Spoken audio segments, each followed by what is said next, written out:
Hi friends, మేము ఇల్లు మారినాం కదా. చూడండి, లగేజ్ అయితే సర్దుతా అంటే వస్తూనే ఉంది. సర్దేది అయిపోలేదన్నమాట. లగేజ్ అయితే చూడండి ఎక్కడొక్కడ పడేసినాను, కొన్ని సర్దినాను. చేతకడలేదు ఫ్రెండ్స్. ఇంకైతే ఏదో వీడియోస్ బాగా దొబ్బుదామని తెచ్చుకున్నాను. ఇది సెల్ స్టాండ్, కానీ వీడియోస్ చేసేకే టైం ఉండడం లేదు. చూడండి, ఇక్కడ దివాన్ కాడ తేవాలి. సగం అట్టపెట్టలు ఖాళీ చేసేసినాను, బట్టలని సర్దేసినాను. షోకేస్ అయితే ఈ విధంగా సెట్ చేసినాను. ఒకదాన్నే చేసుకుంటున్నాను. పాపం మా ఆయన చాలా సహాయం చేస్తున్నాడు. ఇంకా చూడండి, అట్టపెట్టెలో సామాన్లు అన్నీ అట్లే ఉన్నాయి, వంట సామాన్లు. ఇంకా ఇండ్లు మారినందుకు 3 వస్తువులు నేను ఆన్లైన్లో బుక్ చేసినాను అనమాట. ఒకటి వచ్చేసి ఈ గాజు సీసాలు అనమాట. మొత్తం 8 వచ్చినాయి, 250 రూపీస్ అనమాట. చాలా బాగా నచ్చినాయి నాకు. బుజ్జిగా ముద్దుగా ఎంత బాగున్నాయో.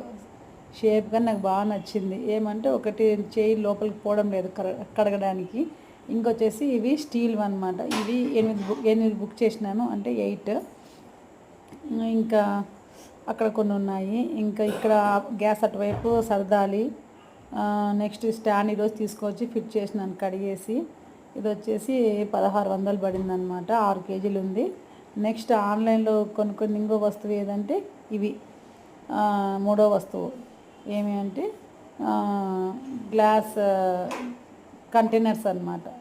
స్టోరేజ్ కంటైనర్స్ 700 పడినాయి. ఇవి చాలా బాగున్నాయి క్వాలిటీ.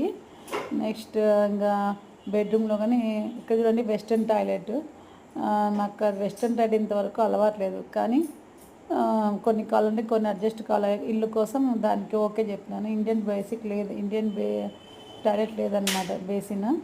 నెక్స్ట్ ఇక్కడ చూడండి, మంచం మీద అది బొంత ఉంది కదా, బొంత మా అమ్మ చీరలతో కుట్టించుకుంది అనమాట. మా అమ్మకు గుర్తుగా నేను ఆ బొంత మీద పనుకుంటాను. నెక్స్ట్ వచ్చేసి ఇంకా సామాన్లు అట్టపెట్టలు అట్లే ఉన్నాయి, ఎక్కడక్కడ అట్లే ఉన్నాయి ఫ్రెండ్స్. ఇంకా సర్దాలి. ఈ రోజుకి వచ్చేసి ఇంత పని జరిగింది. సామాన్లన్నీ సర్దినాక ఇల్లంతా రెడీ అయినాక నెక్స్ట్ వీడియో మీకు చూపిస్తాను, ఓకేనా. ఇండ్లు అయితే బాగుంది, కానీ కొన్ని అడ్జస్ట్ కావాలి. ఒకటి సింక్ చిన్నగా ఉంది, వెస్ట్రన్ టాయిలెట్ అదొకటే ప్రాబ్లం.